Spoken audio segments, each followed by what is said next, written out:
Hi. It's been a while. And I'm sorry for that. Last video, I was met with a lot of copyright issues as well as editing issues, and Premiere Pro hates me, and it called me like 3 slurs, and it was like a whole thing. But I am so appreciative that you got my first video over 1,000 views, and not all of them are clicks from me and my friends, so that's also wild to me. Even though the copyright issues were very, very disheartening, as well as the editing issues I encountered, your comments have been so sweet. And I know y'all want season 2, so I'm here to talk about season 2. Also, some things have changed. First of all, I'm blonde again. Blonde era. Second of all, I have a job again. I probably would have started it probably after this video comes out. So that means future videos might be a little slower because I have to work 8 hours a day again. And they get money because money's important to me. But I have the script written out for the entirety of season 2 and about half of the movie right now. So I'm going to try to record as much as possible and then edit when I can and then get these videos out to you. Okay, so before we get into season 2, you need to know what happened at the end of season 1. If you did not watch my video, it's okay. Our friendship can continue on anyway. I won't hold it against you. You can go back and watch it, but I'll give you the briefest rundown of what's going on right now. Noah and Wade have broken up because Wade caught Noah cheating on him at the wedding of Eddie and Chance. Wade gets in a fight at that wedding and ends up socking Eddie in the face and making him go unconscious. He gets like a cute little baby mild concussion. Last time we saw Alex, he was fighting with Guy over Trey because he found out that Trey is going on a trip to South Africa with Guy, and Alex is very, very jealous. Ricky and Janito have broken up at the end of the season because he still has a lot of insecurities about Janito being HIV positive. And Chance had to spend his wedding night in the hospital because of that fight I talked about like 5 seconds ago. So this brings us into season 2. Housequake is the name of the opener for the season, taken from the song by Prince of the same name. We find ourselves on a late night 4-way call with the boys that Noah has requested, giving us a glimpse into their lives since we last saw them. Chance is in bed with his husband and stepdaughter. Alex is scrapbooking and watching home movies with his soon-to-be not-so-long distance boyfriend. And Ricky is at a 4G. Why do you answer the phone in these situations, Ricky? No one is making you. Convincing me that one other man is willing to put up with this? Sure, fine. You got me. But 3 separate men letting this man run his mouth on the phone? They literally have each other to entertain. Then we see Noah sat on his toilet seat and finally sharing the reason why he asked them to call. Is this why Mr. Right? Noah has been restless about his relationship despite having the ideal partner for the last few months. He asks his friends how he can be sure that this is a real thing. Alex, while looking fondly at his screen of him and Trey, tells him to kiss him. His other friends quickly agree. Kiss him. The earth moves, then you'll know. Ow. Okay. Damn! That little girl just popped the fuck out of you. Noah goes to his bedroom to take the advice. We see him to start kissing on a sleeping Malik. So we find out that this guy that has been oh so perfect is the same guy that got him oh so dumped. They kiss on the lips and the room starts to rumble. Turns out at this exact moment, there's also an earthquake that sends them running. Not the act of God trying to juke the results. So now we see everyone helping Noah move his stuff into Malik's place. Due to the sudden seismic shake, Noah's place got wrecked. So now he's got to find something new. Noah is a little nervous seeing as he moved in with Wade 6 months ago, and we all know what happened. You cheated on him, he beat up Malik and broke up with you. I could have shortened my video by like 14 minutes if I just described it like that. Noah plans on getting his own place with that good Paramount money as soon as he can, making it clear that this is a temporary stay. Also, among all this moving, Alex is very, very prepared for Trey to get home tonight. At 5:30, he gets into LAX. Around about 7:30, he'll be getting into me. We then see Chance and Ricky outside of a hardware store, recapping the damage that happened to their own places. A few broken dishes. Not just dishes, my fornicetti. Ricky says that his damage isn't as bad as Noah's, but it does need repair. Ricky goes to the parking lot to hire one of the men that are offering their services freelance. While someone who is particularly chiseled catches his eye, Chance implores him to pivot to someone Ricky isn't going to be thirsty for and will actually get some work done. He picks someone and moves along to get the repairs done. Catching up with Noah, Malik has made accommodations for him at his place, including some suggestions for his next place with the consideration of his interest and price range. What did I do to deserve such a wonderful boyfriend. I could break this down to you and remind you just how you got here, but You cheated on him, he beat up Malik and broke up with you. oh, that is so much simpler. Malik doesn't seem to be sharing the same unease Noah showed us earlier. Despite their unusual start, he says the last 6 months have been the happiest of his life. The show really hammers it home at every turn that it has been 6 months. So if you somehow forgot, bestie, that's on you. Noah accidentally breaks a mug, giving him more flashbacks to when Wade broke his. Malik isn't particularly concerned and goes full on breaking dishes, Rihanna style, to prove a point that it is a non-issue. He then shoos Noah away. Noah's still shocked in how he has such a perfect boyfriend. You see Ricky enter his home to see his housekeeper, the one that's supposed to be supervising the plaster restoration, in her nightie. A curious Ricky investigates the scene to see the handyman pulling up his pants and putting away the only hammer that's been used today. This damage is still very unmended. You've been my housekeeper for 5 years.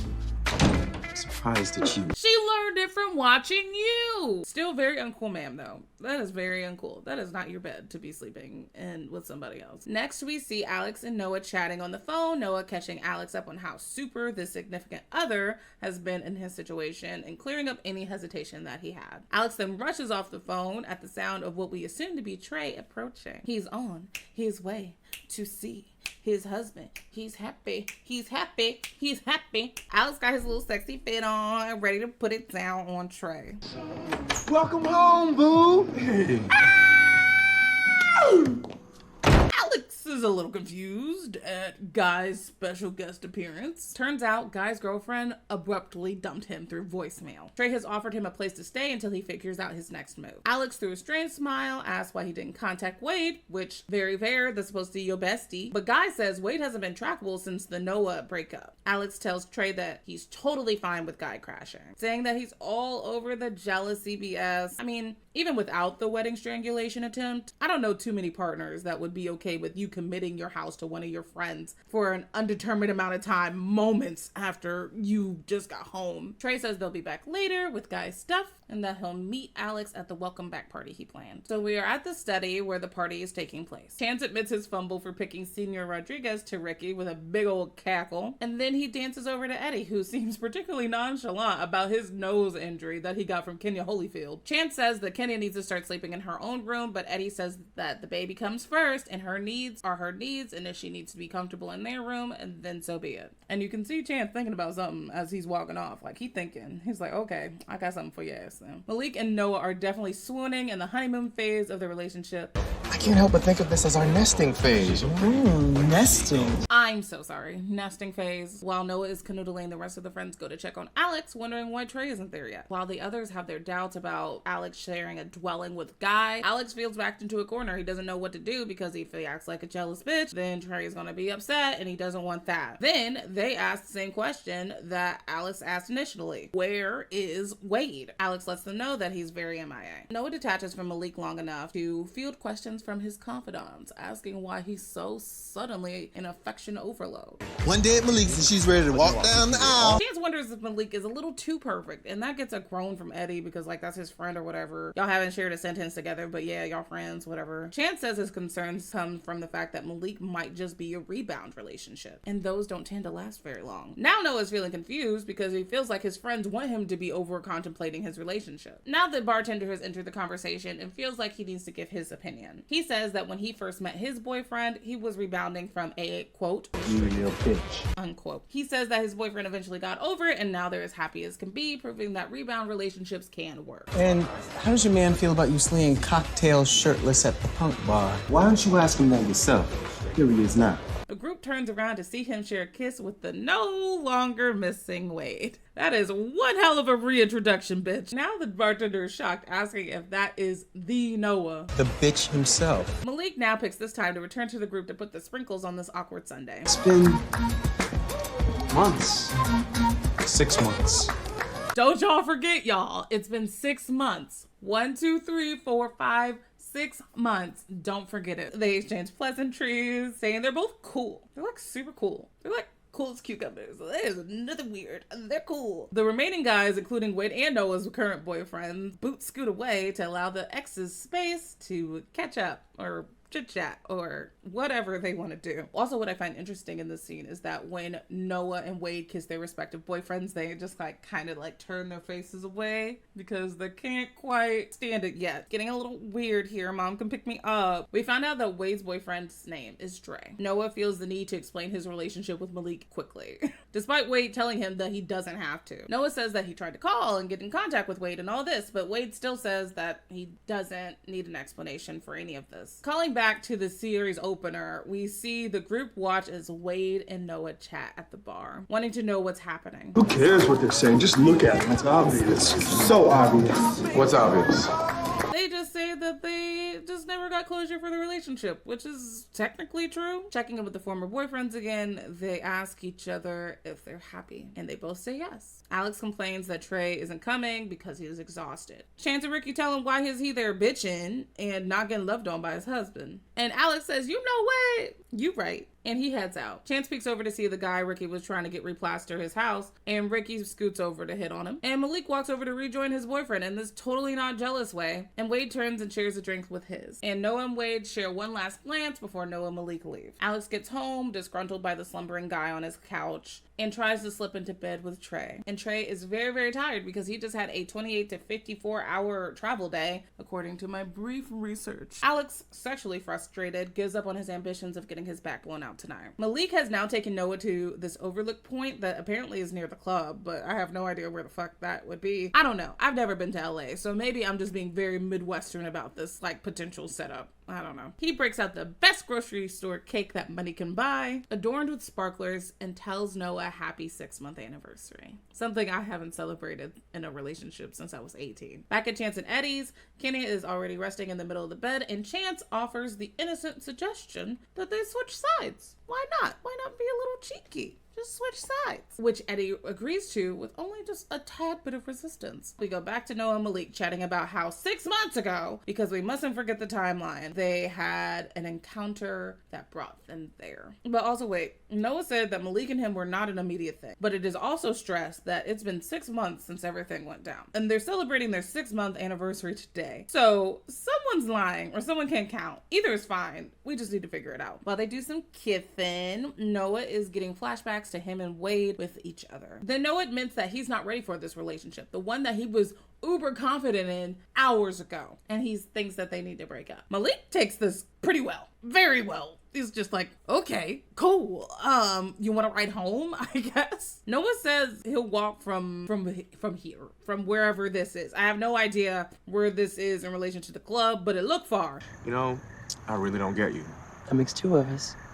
Again, Malik taking this extremely well. This is also the last time we'll ever see him. And I've accidentally made it a habit to talk about the careers outside of Noah's Ark for characters that are featured for more than one episode. So now I will take the time to talk about James Mathis III because his IMDb is extensive. He is also a very decorated voice actor to come from this series. He's provided voices for Matrix: The Path of Neo, which is a game that is a core memory for me. Beastars, Yakuza Like a Dragon, God of War Ragnarok, Baki, several Marvel movies as T'Challa himself. Good for you, James. Good for you. Honestly. Ricky is back at his place and he quickly discovers that if you make out against a wall that has a big old hole in it, drywall will sprinkle on you. The man that Ricky has brought back has decided that there is no better foreplay like functionality and then trades his underwear for a tool belt. This feels wildly unsafe. Do we need to get oh shit in here? We go back to Chance and Eddie's just to see Eddie get cold clocked in the face by his daughter.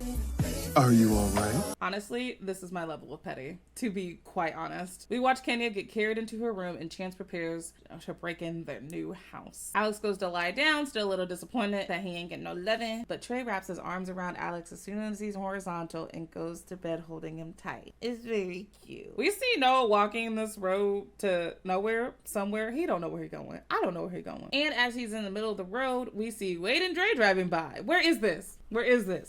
We always take Mulholland home after the bar closes. Okay, now we have a location, but that still seems out of the fucking way. They offer him a ride, but he's steadfast and walking by himself. After they drive off, Noah keeps walking and starts to cry.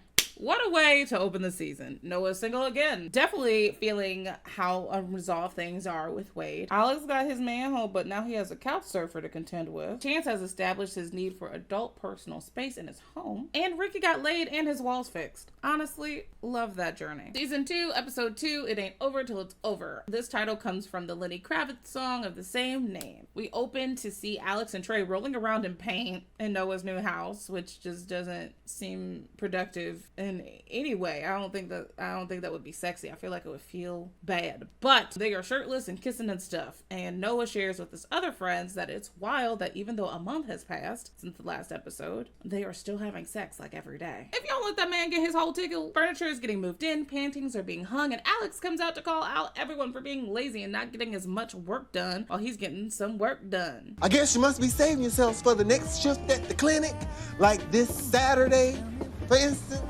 Chance says he's babysitting, and Noah says he's rewriting Bait and Switch again. And Ricky's excuse, I don't want to. Ricky says he wouldn't want to make it awkward for Janito. But Alex says to build a bridge and get over it because it's been over half a year and Janito don't even work weekends no more. After some light begging, Ricky agrees. Ricky points out that one of the movers were flashing some serious eyes at Noah. But Noah says he's over men and he's not interested. What you mean is that you're over Malik.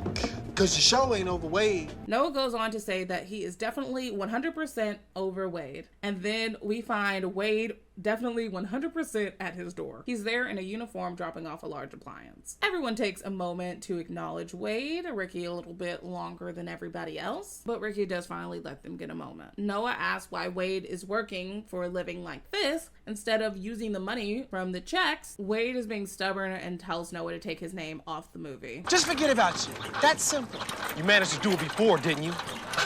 Noah goes to pour his heart out about his part in their breakup by, causing it, and Wade says it hurts more on the other side. We next see Chance reading to Kenya in her room, who asks why she can't sleep with him and her dad no more. Chance grammar polices his way into a sentence explaining that he and Eddie need space. He puts her to bed early, which Eddie is very upset about when he gets home. Eddie is trying to have Chance alter his language when it comes to Kenya, that he is Kenya's father too, not a babysitter. An awoken Kenya calls for her dad, and Chance blows out the candles for their no longer romantic dinner. Next, Ricky gets to the clinic to cover the Saturday shift. Moments after his arrival, he sees Janito enter the center.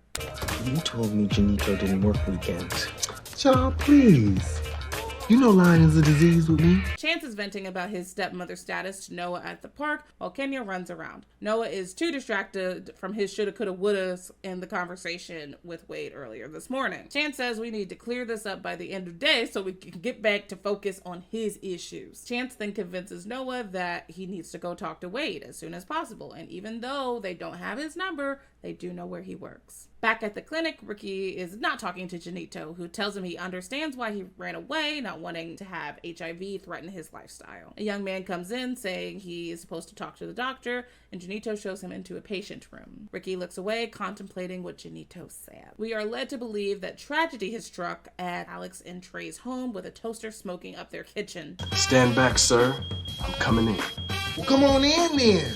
This foreplay is going crazy. Trey then hoists Alex up after taking care of the toast and the toaster and takes him to the bedroom. Y'all freaky. Chance, Noah, and Kenya go into a furniture store asking where the delivery men are. After getting directions and getting some gentle shoving from Chance, Noah just goes back there. Like, it's also wild that the lady directed them to where to go. Like, surely this goes against many a store policy. Chance takes a moment to be proud of himself for helping his friend and then notices that Kenya has gone MIA. While in the back, Noah sees Wade and it's like he's entranced, like playing out a little fantasy of them kissing with an uproar of applause.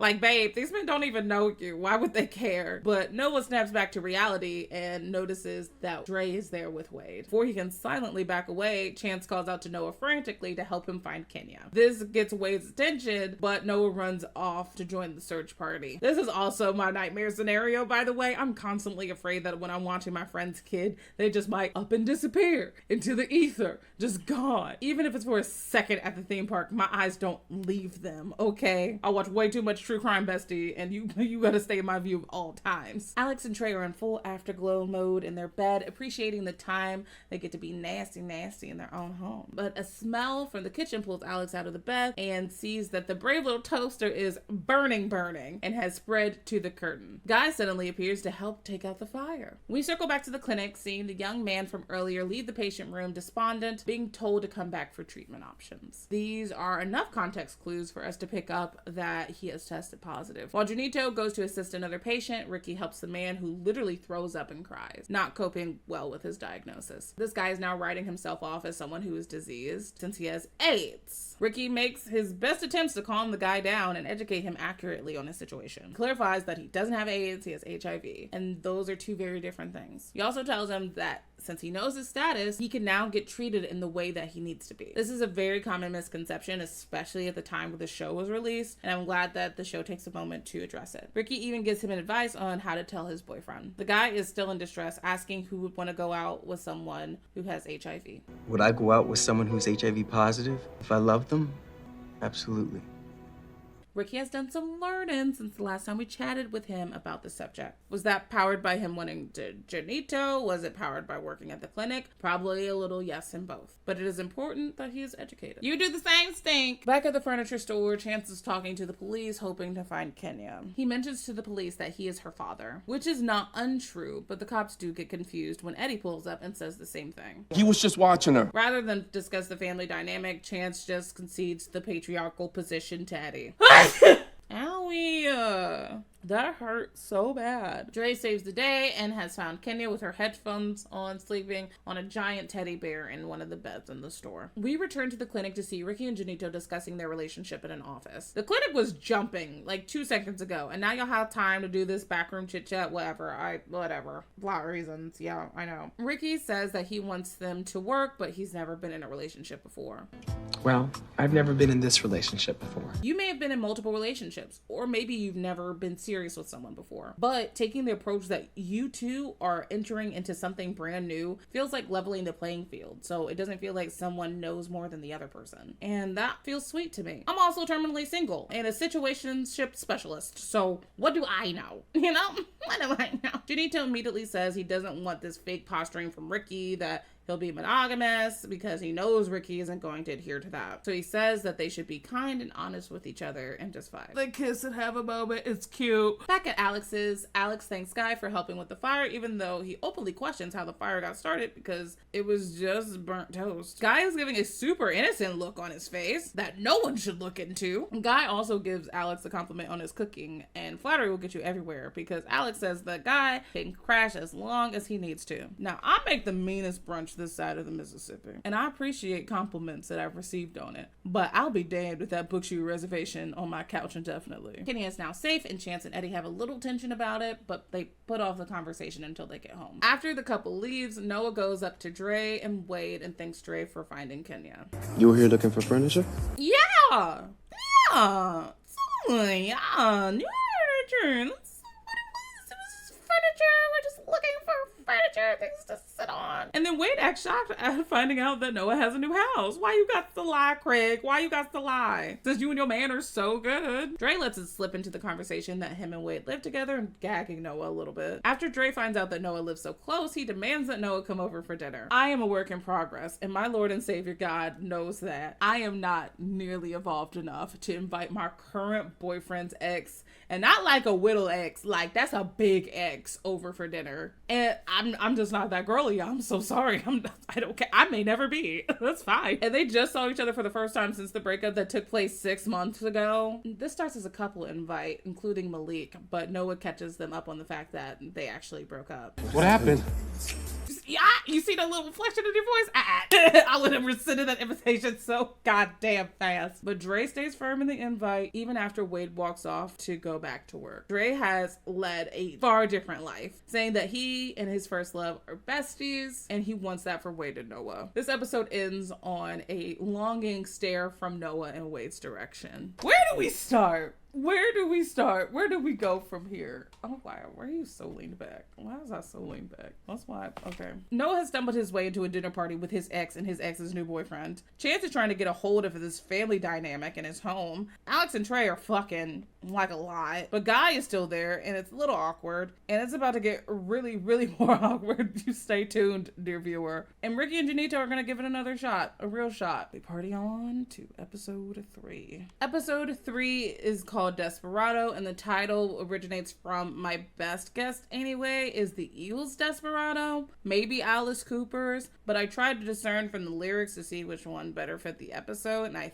think that's probably the Eagles version. But despite my best efforts, I could not justify that Patrick used time travel and gained inspiration from Rihanna's Desperado. Sitting in on Monte Carlo. In Brandy's office, Brandy and Noah sit with Rockman Dunbar, who is playing himself as he is tapped to be in fine art. They didn't change the name. They hate it so much, I see. I'm just noticing things. They point out that his filmography includes Prison Break and Soul Food, but I'd like to highlight instead that he was in Punks, Patrick's debut film. Rockman goes on to suggest for the movie, instead of making the characters gay, that it would actually be trendier to make them straight. Yeah, sure. Back at Noah's apartment, he's surrounded by his besties while he's stuck on this rewrite, since the hetero buddy-buddy vibes came from Wade's pen, not Noah's. There always comes a moment in every thinking, creative person's life when you have to choose between your principles and your paycheck. Wade calls Noah to see if he's still coming over for dinner tonight, which he says that he is, but he is a very dejected tone. Wade asks him about it, and Noah says that the studio is wanting a complete de-gay of the script. Wade is giving advice while Dre asks dinner questions. After they hang up, Chance shares that he has his own dinner tonight with Eddie's bosses and their wives, and he wants everything to go smoothly. Everyone checks in with Ricky about how him and Janito are doing, and he's doing fine since he's learned more about HIV. We then quickly cut to a flashback of Janito having a sneezing fit in Ricky's bed, complaining about dust mites. You never sneezed before. You never had an earthquake shake every particle of dust in your house loose before. Janito stresses that sneezing is not a sign of AIDS. Back in the current timeline, Ricky affirms that he is totally 100% fine. Noah struggles with writing for the now straight leads. Alex says that his house is chock full of macho frat shit thanks to Guy and Trey. He also lets it slip that he may be a little uncomfortable with Guy and might be a smidge suspicious, but his friends tell him he's overreacting, especially regarding the fire. We then get a slow-mo to Guy and Trey washing a car in the driveway as Alex pulls up. Alex gets a light spritz, and as he goes to kiss Trey, Guy accidentally douses them with water. Alex walks into the house trying very hard to temper his gut feeling. Again, even if you consider all the jealousy surrounding the situation, I just don't think I could be okay with this. Like, if I was in that situation. We catch up with Ricky and Noah, who are working out at the gym. Noah explains to a confused Ricky that with this dinner invite, Dre is trying to cut off any Wade/Noah reconciliation before it starts. After tonight, I'll be friends with Wade and Dre the couple, and I'll feel even more guilty for wanting Wade back. Ricky is sharing his doubts about Janito, saying that it's just like this pressure to have HIV being in the forefront because it's always there. He then goes on to relieve some of that pressure by following a man who gives him some "I want to do some sexy stuff with you" eyes. Now we see Alex trying to relax in the bath, but he is a little tilted by the rowdy antics of his man and his house guest. It gets to the point where he has to go into the living room and ask for a moment of peace. He sees Guy rubbing Trey's foot. Oh, Guy's just done a reflexology course. You should let him work on that. He already is. He's asking for some quiet because he has to work a shift at the clinic tonight. Trey volunteers to take the shift and being the pinky to his brain. Guy volunteers to go with him as well. Alex then has another showing that he's super duper fine, with Guy being there. So cool. We next see Chance setting the table for dinner, still very conscious about them being gay men and not wanting to be viewed as the wife, but Eddie doesn't seem to share that same worry. After the guests arrive, Eddie quickly guides the menfolk to go look at his new car, and Chance is left with June and Vonda. Noah gets to his own dinner with fresh braids. Again, the hair.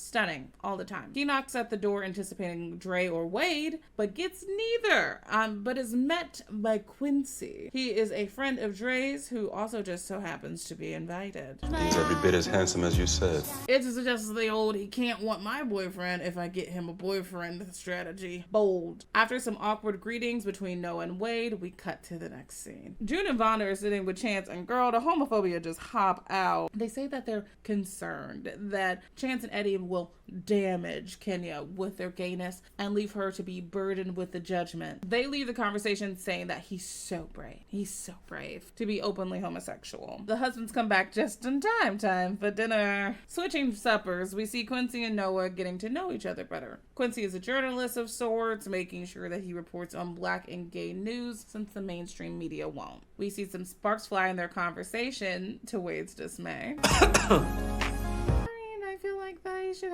be able to have a nice conversation, seeing as they are in your boyfriend and your home. And it shouldn't be a problem if they're chatting because you have a boyfriend that's sitting next to you. Wade Nathaniel? Ricky brings the gym guy back to his house for round 2. After making out for a bit, the guy sneezes. This sneeze is hard enough for Ricky to come to his senses and realize he's not really into this, and he'd rather be around his own boyfriend sneezes. Alex calls the clinic to check in on Trey and offers to bring him dinner. He says he's okay and doesn't need anything while simultaneously play fighting with Guy. Doesn't spur any feelings of jealousy. Why would you say that? At the end of dinner, Chance offers cigars to the group and the ladies offer to clear the table. Back at the other dinner, Noah learns that Quincy is a recent LA transplant and he's known Dre for years. Quincy not so subtly asks Noah out on a date, but Noah says he's too busy trying to work on the script rewrite.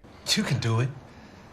Wade gives a little inspirational speech, which turns into a volley of ideas, sparking a flash of concern over Dre's face. Dessert, anyone?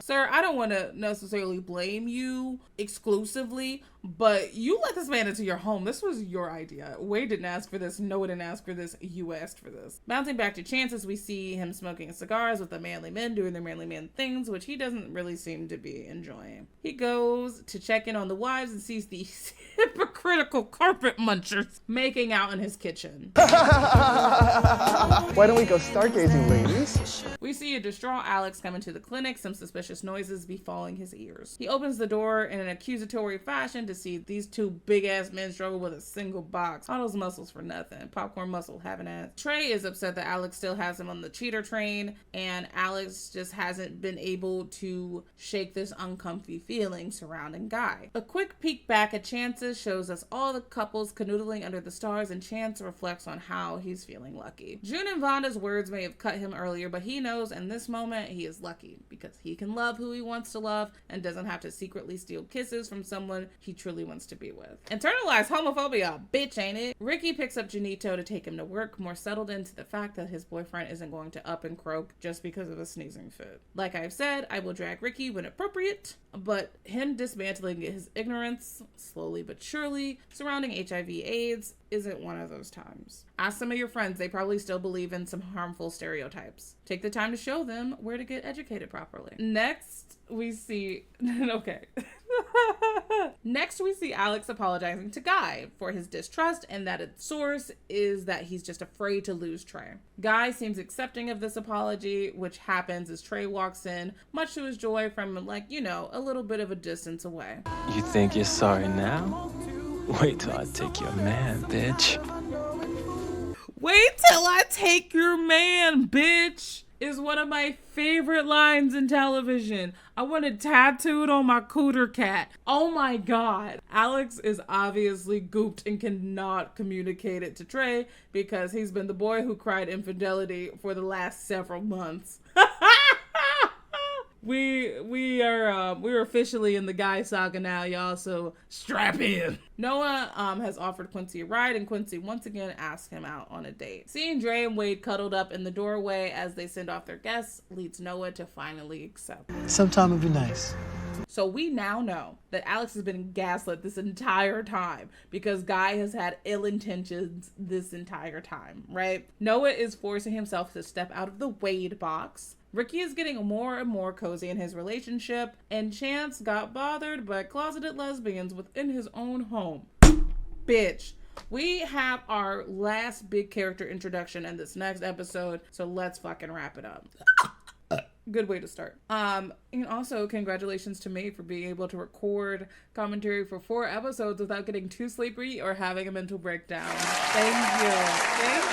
I will. So this episode 4 of season 2, is named after the Sandra Barnhart song, Excuse for Bad Behavior. Brandy comes into lunch with Noah, arriving late. Noah explains to a texting Brandy that he's been having difficulties with the rewrite, trying to make the character straight. So he's trying to see if Rockman can just be compelled to play the character gay. So it turns out Brandy's incessant beeping wasn't without reason. Rockman's out, Baby Gat's in. Baby Gat is a British rapper with such hits as Bitch, get on top and do some work.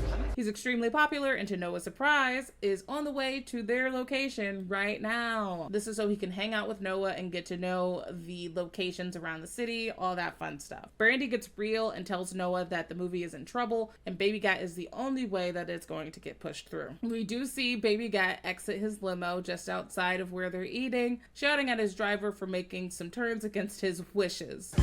Yes, a new driver, you get me. Peace. Bitch, get on top and do some work.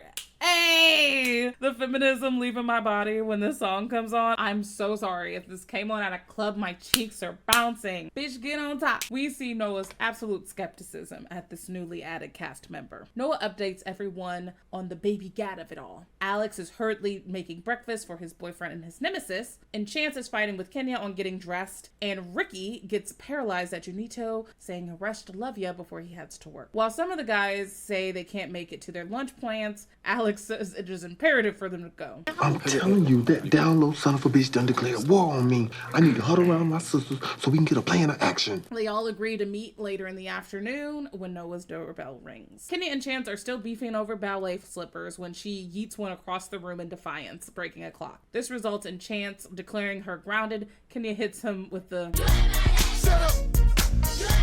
Shut up. because in her mind, stepdad doesn't get those privileges. Before Eddie gets into the room, she delivers a swift kick to Chance's shin. She's been giving this man a beats all season so far. Fight back. Actually, don't fight back, because there's a very little child. But like, you know, we should talk it through or something. Eddie comes in to tell Kenya that he has a surprise trip to the Ice Capades for her. Thank you, Daddy, but I can't go. I'm grounded. She is learning her power, and I fear that she may be currently using it for evil, but also good for her. Chance and Eddie have a heated discussion over whether or not they can ground a child, but the conversation circles back to what it always does. Chance is not feeling like he's able to make decisions surrounding Kenya because she is Eddie's daughter. Eddie, wanting to redirect this narrative to make sure they both feel like parents, concedes to Chance's choice of grounding Kenya, grumpily so, trashing his Ice Capades tickets that were $250. I'm not a parent, but I feel like we would have had a negotiation. We would have had to have some type of conversation, because I already split the money. Music blasting, Noah is in the back of the limo with Baby Gat, and Noah is learning the ins and outs of British slang before Baby Gat requests the driver to pull over to chat to the local drug dealer. After a technical language barrier, the dealer deciphers that Baby Gat is on the search for little devil's lettuce, you know? He then pulls out one of the saddest Ziploc bags I've seen. I'm no connoisseur, but if someone asked me to pay $60 for that, especially in 2004, 2006, I'd be a little bit offended. Baby Gat agrees with me and voices his opinions as such. Are you mad, blood? That's like £32.75. Speak English. Excuse me, we originated the language. Baby Gat has now moved on to implementing a wee bit of brute violence to get his little baggie from the dealer, slapping him, pushing him, and snatching the bag. He instructs the driver to pull off, and they narrowly avoid shots fired in retaliation. Noah has had it and wants the driver to stop so he can get out. Baby Gat doesn't see the issue. You just dragged me into the middle of a shootout with a cross-eyed drug dealer and you're asking me what's wrong? Noah says for their day to continue, they've got to 86 the blunts, the beatings, and the bollocks. Baby Gat also briefly chats about Noah's sexuality, and it doesn't seem like he's gonna be doing it in a positive way, but ultimately it's fine, making a cheeky little men suck joke. If you're into that sort of thing. We now find ourselves at the gallery where fine art is due to take place, featuring the piece that is at the center of the film. Hi, the piece is The Vitruvian Man. I wrote it down in the script. I never said it. I don't know why. Maybe because I Didn't feel like maybe accidentally mispronouncing it, but it is the Vitruvian Man. As a whole, Baby Gat is not impressed. He's got your hair. I don't look like that. Do I? Better. Jump scare! Where did you come from? When I watched this as a young or adult, I thought that I was adverse to Quincy because in my heart of hearts, I wanted Wade and Noah to be together. But the more friends I showed this show to, almost none of them, and just thought he was creepy. This is no shade to the actor, Keith Hamilton Cobb. Regardless of the source of your goosebumps, Noah seems to find it charming. So I guess that counts for something. Quincy is throwing some heavy flirting at Noah, but then is starstruck when he meets Baby Gat, citing his song as a Brilliant, ironic take on the scrub myth that parodies the predominant image of black men in modern culture. He's sitting here trying to make Juicy J into J. Cole. I'm so tired. You two knocking bats. Knocking bats is a crazy bar and a hell of a topic change, not gonna lie. Baby Gat skitters away and leaves Noah and Quincy and his tall ass, look how fucking tall this man is, against Noah, to continue to talk. Quincy describes still feeling new to the area in the most Langston Hughesian way I've ever seen. Just because I have a bill doesn't mean I'm not still just a little boy inside. All right, Def Poetry Jam, pack it up. Shortly after, Quincy asks for Noah's number, realizes he hasn't had eyes on Baby Gat for a minute, and goes to look for him. You know you're gonna have to track down my number, because I do play hard to get. Hard to get away from. You have been very present. You are Sean Paul stuck like glue to this man. Noah finds him staring at a painting I could not identify, made by a black artist. I would assume that it is a real painting in the universe. I just can't find the artist names. If you know the artist names, please let me know. Baby Gat wonders why this isn't the focal point of the movie, feeling like this is actually something worth stealing. However, it just doesn't compare to the Da Vinci's pricelessness. Baby Gat declares his hunger and interest to move locations, asking if there is a scene set in a strip club. Noah ain't trying to go to the titty bar, and he also has a lunch to go to. We see him call up Wade, pandering to his interest in grime music to convince him to spend time with Baby Gat while he goes to lunch. All right, Governor. Meet you on the corner in 10. Cool? Why you whispering, Wade, huh? Why you turning away from your boyfriend? Why you doing that, I think that's curious behavior, sir. We see our faves gathered at Noah's, and Ricky asks if he was able to get rid of Baby Gat. I had to leave him with a baby gat sitter. It's fucking funny. Chance shares the struggles he's been having with Kenya and her My Little Manipulation starter kit. More problems with little Keisha. The convo finally pivots to Alex and his guy concerns, the reason why we are all gathered here today. His friends aren't totally sold on Guy threatening Alex, considering the events of 7-ish months ago. But the thing I will say is if I tell my friends that I was threatened in my own home and they look at me sideways, I'm gonna need 3 new motherfucking friends, bitch. While Chance and Noah are trying to find some solutions, suggesting a date night away from the house and therefore away from Guy, Ricky does what he does best and makes the conversation about him. Is every song about the same stupid thing? Ricky is hyper focused on Janito's words from the morning, and the others talk about how saying I love you is great. And after Chance talks about how he has all of the letters that Eddie wrote to him, he's like, you know what? Written form sounds fantastic. And in the modern age, written form is texting. And so he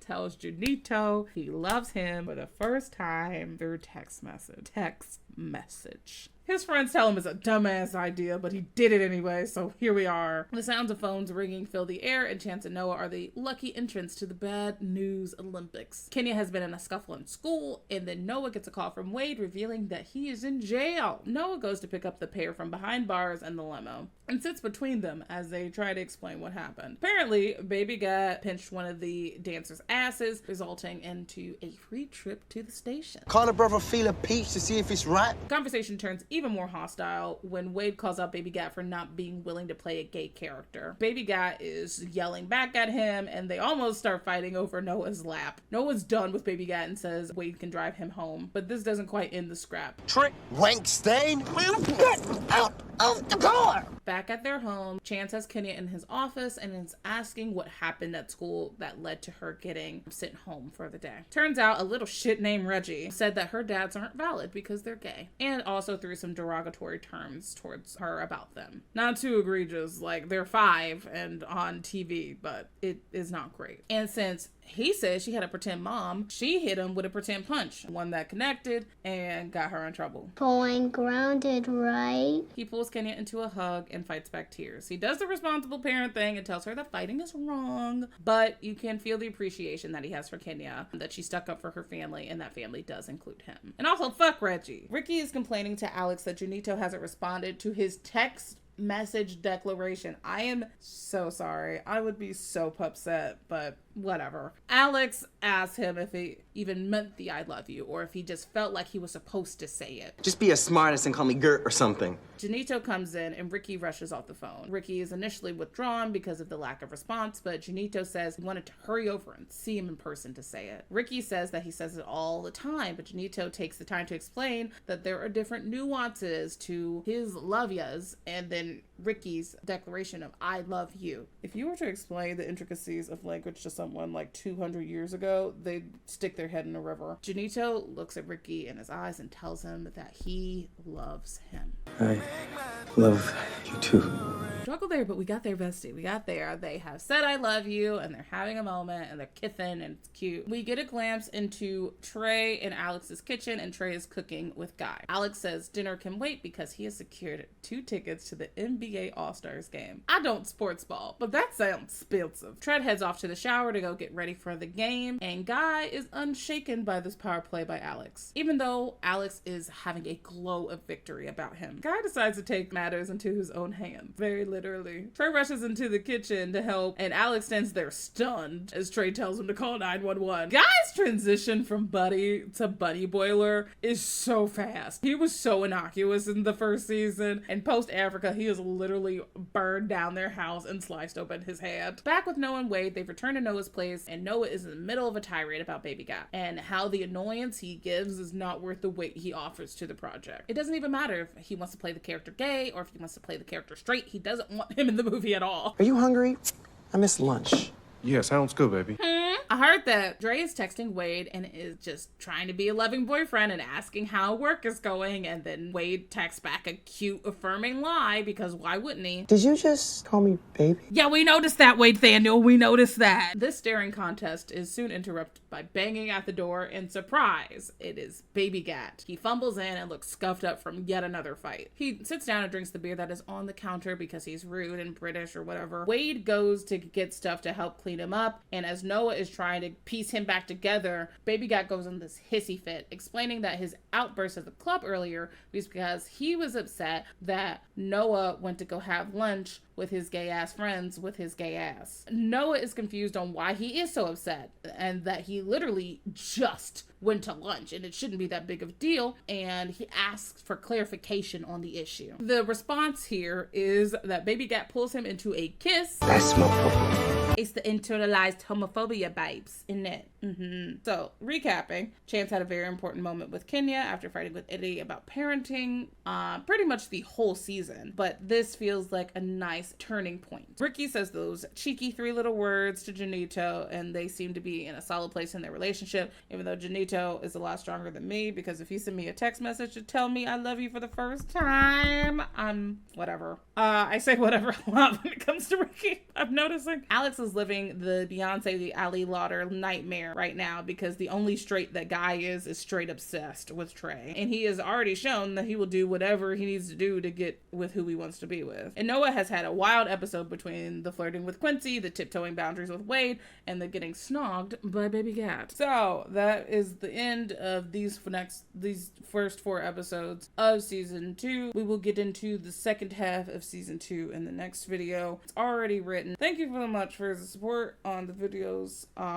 They've been a lot of hours of work, like so many hours of work, but to see y'all responding positive to them is very lovely. It lifts my spirits, so leave a nice comment. It helps get me back to doing stuff.